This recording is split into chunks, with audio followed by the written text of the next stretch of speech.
Today, we are taking a look at Thousand Trails Forest Lake, a campground in Advance, North Carolina. This spring, we visited the Fort Dobbs historical site in Statesville, North Carolina, and we stayed a couple of nights at this nearby campground as we spent the weekend touring that site and visiting with friends who live in the area. We used to tent camp when we were a bit younger, but at this point, a bed and air conditioning are both required. So we found this campground with cabins rather than a hotel, and we will show you what our experience was like here in this video. This is the building where you check in upon arrival. Across the parking lot from it is a fenced-in dog park where you can let your dog run for a bit. Thousand Trails is a membership campground company. For an annual fee, you can camp all year round at member campgrounds in one or more regions of the country. However, you do not have to be a member to book a site at these campgrounds.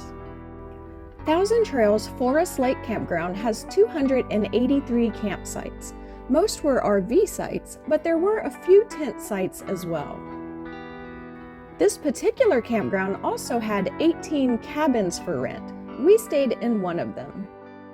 Just in recent years, Thousand Trails has started a program that they call Cabin Pass, a membership option that allows you to book stays in Thousand Trails campgrounds' cabins, yurts, tiny houses, or cottages for one annual fee. Since we aren't members, we paid $126 per night for our cabin for 2 nights on a weekend in the spring. And here is the outside of our cabin. You can see under the deck they provided a charcoal grill, as well as a picnic table, and a fire pit, as well as a great view of the lake. As we enter the door to our cabin, we first come to the living room and kitchen spaces. There's a dinner table with 4 chairs.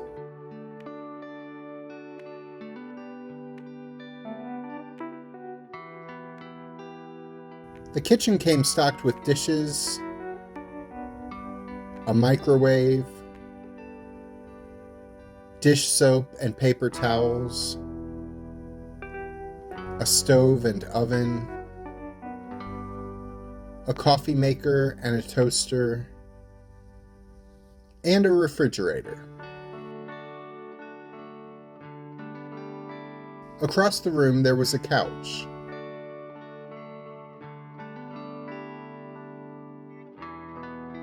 With a flat panel TV mounted on the wall across from it. Near the kitchen area is the cabin's bathroom. It had a shower and tub combo. The campground's website said that towels and sheets were available to rent. I like saving money, so we packed our own towels and sheets. But when we got there, the cabin was supplied with towels and sheets wrapped up in plastic wrap. We still used ours, in case they were going to add a charge to our bill if we used theirs, but they were left in the cabin as if we could use them if we like.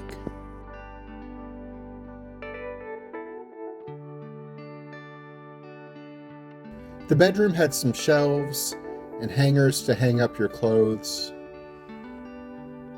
The cabin sleeps 4 people. There were bunk beds and a queen bed.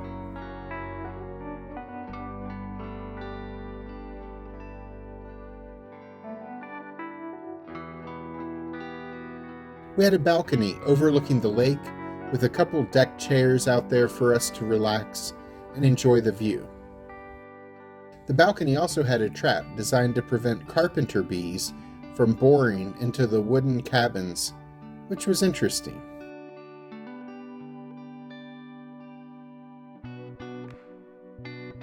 Here's our great view of the lake.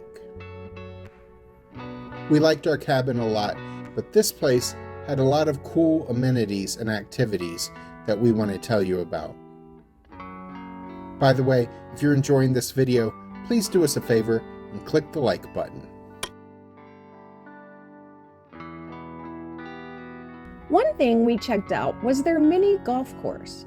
It was a fun little course, but it needs some love. The wooden frames around each hole were in disrepair. It was still playable, so not the end of the world, but I can't imagine this course lasting much longer without some refurbishment.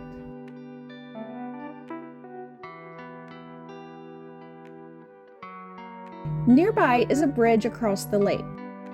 You can fish there, though it is catch and release only.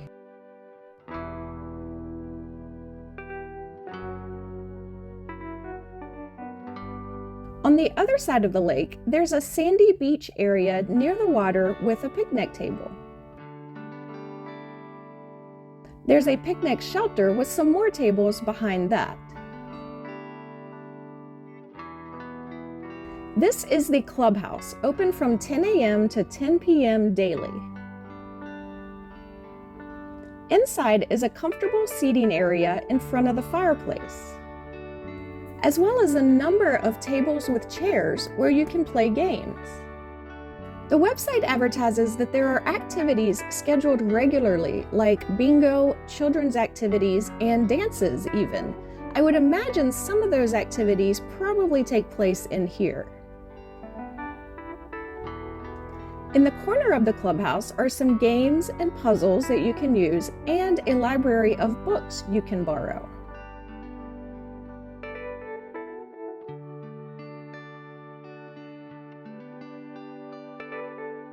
The clubhouse is also where you will find the laundry facilities as well.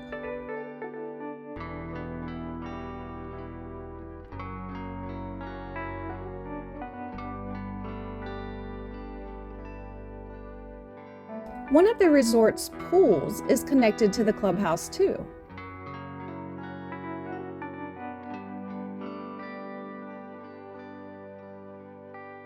Next to the clubhouse is Hairston Hall, named after the family who once owned this land.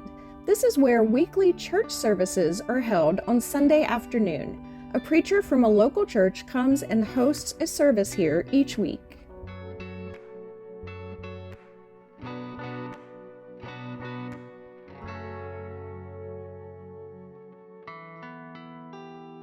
We walk for a bit and arrive at the playground. Behind the playground is the lodge. This building houses several points of interest. Inside the lodge is a game room with video games, a pool table, skee ball, and air hockey.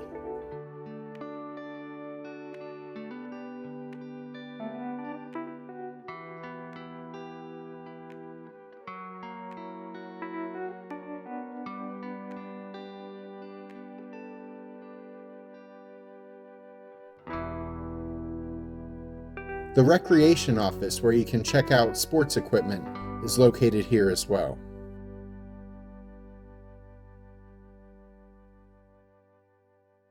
Next to that, there was a children's activity room with books and puzzles and toys strewn about.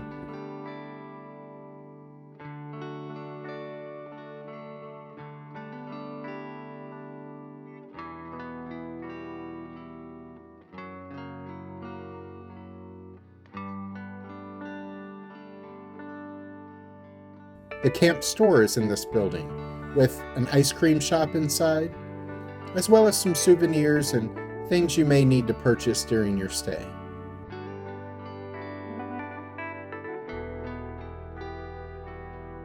James Junction, the Campground's Cafe, was also in the building. We had lunch there one day. Alice ordered a BLT sandwich with crinkle-cut fries for $8.27.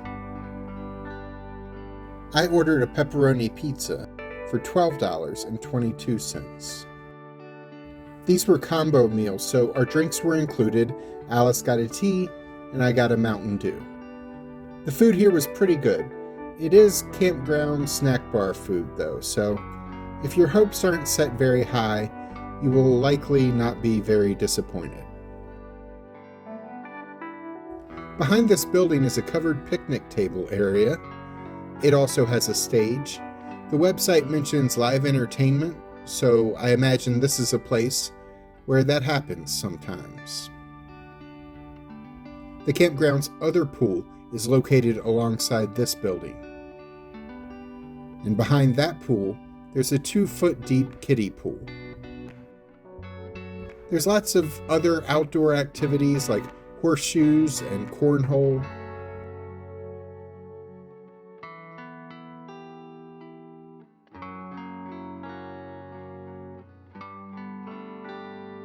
There is a tennis court and a basketball court. A lot of these outdoor places have a lot of standing water on them, as it had just stopped raining when we filmed this footage. It is a campground, so of course there are shower houses and restroom facilities scattered around. We enjoyed a walk around the campground and found a couple of historical landmarks along the way. In the middle of one of the sections of RV sites was an authentic tobacco barn. It had some old farm equipment nearby. There was some signage about how the building was used to cure tobacco, but we didn't see a date anywhere saying exactly how old the tobacco barn was, though the information book in our cabin said it was built sometime in the 19th century.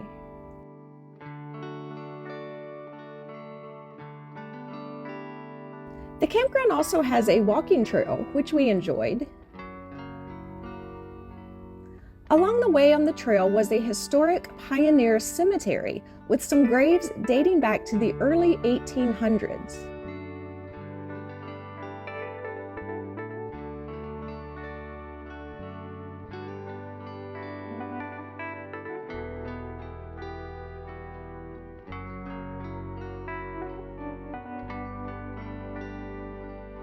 Along the back of the property, you get to the Yadkin River, where you can kayak, canoe, or fish. There's a winery nearby that you can visit on the weekends. There are several restaurants within easy driving distance. And of course, we would suggest a visit to see the Fort Dobbs historic site about 30 miles away.